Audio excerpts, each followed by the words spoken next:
What is a major turn-off when meeting someone? When they criticize your hobbies. Oh, reminds me. When they enjoy ruining things for other people. Not like spoiling. Like genuinely taking away all the enjoyment that person found in it. Yes. I love game nights.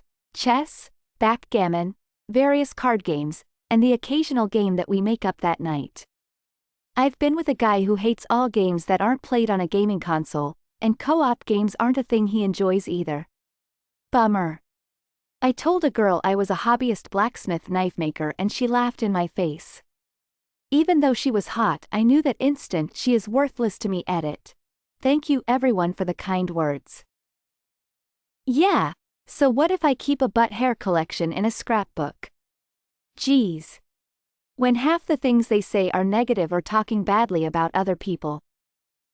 Even just a hint of lying or dishonesty does it for me, like contradictions on their stories. People who talk so much about themselves that when you try saying something about you, they reply, "EHMOK," and start talking about themselves again. I don't have problem with talkative people. I love to talk, but I can't bear when it's only one-sided. Minus points if they only talk about how nice they are or how much stuff they have. I had a friend who used to live with someone like this, and he said one of the best quotes to describe him. Just put it this way. I've never been in a room with someone and felt so lonely before. Improvised it a bit, but it's bang on. One of my personal favorite things is when they end their sentence in an inquisitive way, like they were asking for your input on the topic, and when you start to respond and share your thoughts and experiences, they interrupt you and immediately move on to another topic. It's the best. How long did that, in great detail, go on? And did the pause include a question? After a certain amount of time, even when I'm trying hard to pay attention, my mind checks out.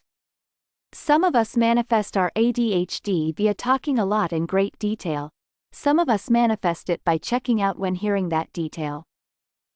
I found that most of my friends who've become parents have lost their sense of common courtesy and almost always just talk about themselves or their children, with very little to no reciprocation.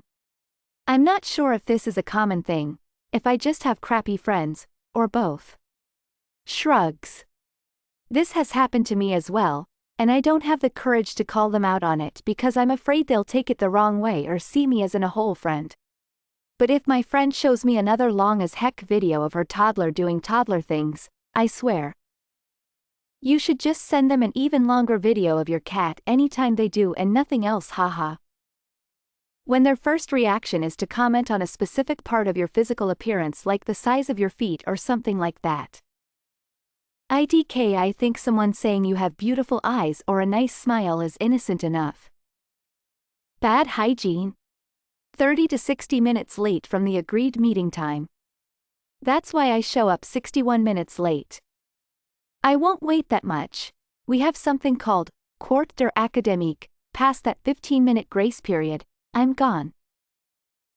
I've always said, quart of mayonnaise, because I'm American. I don't mind being late if it's genuine. My girl was late to our second date. She called about 10 minutes before we were due, stuck in traffic. I knew it was true.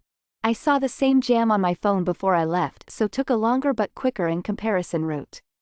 I knew it was true, so I was cool with it. I just caught up on some work emails and ate some crisps. Then I panicked that salt and vinegar was not a good idea if I'm on a second date and kissing someone. But I'm smart. I have a hotel bag in my car, nipped out, got my toothbrush, 2 minutes in the pub toilet and I was done. Panic over. Glad too, she came in smelling like a damned rose garden. Vinegar would not have been a good addition to that mix, haha. When they assume your personality off of your star sign. Astrology? I think you mean space racism. Just met someone like this. Everything I did was, because you're a Gemini. MMMKAY, I'll see myself out. Any form of coercion to go back to their place if I've already said no. Red flag of disrespect for boundaries. Talking too much about themselves or not talking at all. I always run away from people saying, I love drama. Cool, love it alone. I love drama too, as in watching from a distance. But don't get me involved. I actually do the opposite. If someone is telling me they hate drama, it has usually meant they're constantly embroiled in it, which leads me to believe people who dislike drama probably don't bring it up. Arrogance, self-absorbent, narcissistic behavior. When someone name drops designer labels.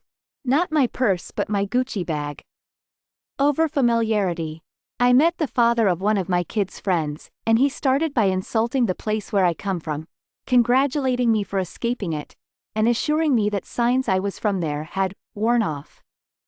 He said this in a joking manner, because my home city is not Canada's most beautiful, whereas my current city is. And while I'm not sensitive about it, I thought that it was a super rude assumption to make that I would want to have a stranger denigrating my hometown. When they keep pepper spraying you. If they chew loudly, I can't get past that. Mean to animals. The only topic is sexual stuff. As a guy, I met a woman and she treated it like a sport, hobby. Having 6 to 7 on her phone ready to smash. Currently she wants a permanent partner, but the trouble is, one has a small dong, and the other is leaving the city. Additionally, she wants the perks of a partner, love, cuddling, long-term. But said, I can't do it with the same person forever, that would be boring. So I nope it out of that mess immediately. Oh, I'm glad you did. Very contradictory, would only get you in trouble, aha. I dated a girl last year. After like a month, and sleeping together, she drops, oh by the way, I have a boyfriend. And a girlfriend. But it's cool, we all know about our open relationship. Oh, and my boyfriend has a boyfriend and another girlfriend, too. Like, first of all, that isn't an, oh by the way, thing.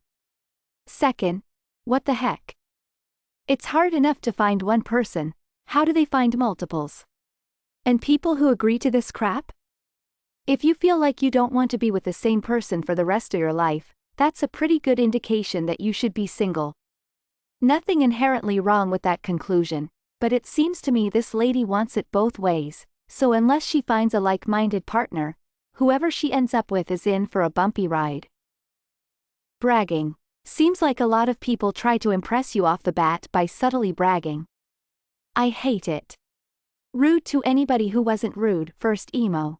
Even then, it would be nice to see a person rise above and kill them with kindness, my personal favorite approach. When they don't look like their pictures. I see you two are on the dating apps. Also the reason I quit with the apps.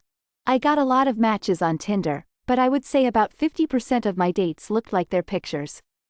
Of that 50%, a grand majority of them were single for a reason, absolutely nuts, and the rest were pretty cool but were far too busy for anything more than a quick how ya doing, cool catch you next week.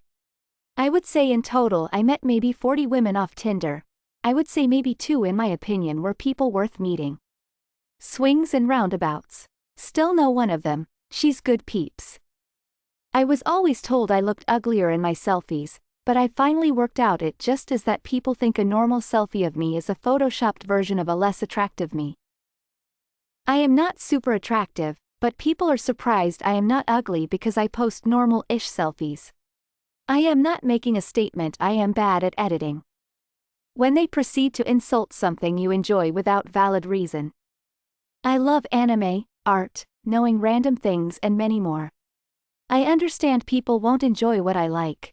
But it's a huge turn-off when I talk about something I like and they just blatantly insult it just because it's not of your taste. For example, I just met someone and we were talking. I said along the lines of, I really enjoy anime, and he proceeds to tell me how it's for kids, it's over childish etc. I just kept quiet, watching him until I got bored and proceeded to leave him to hang out with his 2 younger siblings. I watched the first episode of an anime, Demon Slayer, with them and oh boy, they were bawling their eyes out. They try to rob you. Checking their phone every couple minutes. My now spouse got major brownie points when we were dating because they didn't excessively check their phone when we were together. This. 100% this. When I was on a date with my ex, she was always on her phone. She paid more attention to me when we were apart via text. Your partner should not be in competition for your attention, especially in person. Lack of empathy. Making extremely superficial remarks to add value to themselves or what they offer. Abuse of power, no matter how small. No, please keep talking about your ex. As someone who lives in the UK, I can say spitting. I have no clue why, but so many guys can't seem to regulate the saliva in their mouths and feel the need to spit on the floor when walking down the street. It's gross, it's disgusting, just swallow it please. By me? I just met you 3 minutes ago. A person who squeezes your fingers really hard when handshaking. The dead fish handshake is equally annoying. Negative self-talk. It's really hard to have a conversation with someone who thinks they're less than. If you think you're trash, why would anyone want to be associated with you? Or a person who is always hunting for compliments. Entitlement. I'm a princess, and 1,000 other guys would blah blah blah bull crap. Men can do exactly the same, if 1,000 others would, why are you here, right? Physical touch without asking first. Asking you a question and then proceeds to interrupt you while you're answering. That is the quickest way to piss me off and not want to talk. A chainsaw and face mask. I don't know if they like me, I know they're seriously messed up. Overall appearance. Not looks. Cleanliness, appropriate looking and fitting clothing. It shows that they actually care. When they bring an entourage, expecting to meet one person and seeing several is enough to make me turn around and go home. Smoking. Lord, I can't stand smokers. People who say, "I seen it." Probably my two biggest turn-offs while meeting new people, dating, professional, or just friends, are smoking and if the person talks super loud. I went to grab a drink with a coworker once at night after work to Buffalo Wild Wings. For those unfamiliar, they blast the music there at night and he unintentionally talked even louder than the music while sitting like 2 feet away from me. I swear working with him for a couple of years, that guy made my tinnitus worse. I drove him home from work once and seriously considered ejecting myself from the car on the freeway. Incredibly, ridiculously sweet guy with a heart of gold, but holy crap, he was loud. Having a conventional name with unconventional spelling. Obviously it's, usually, not their fault, but my brain still doesn't like it. They stand way too close and don't consider personal space or his personal hygiene. There's a guy at my work named Jack who I couldn't stand for the first few months of meeting him because he doesn't understand personal space. After asking him to stop standing on my feet several times and take a few steps back, it's fine. But every now and then he still does it. I thought he was just super weird and a creepo for doing this, but he's actually a really kind person. Post on TikTok every day. They say, "I thought you were taller."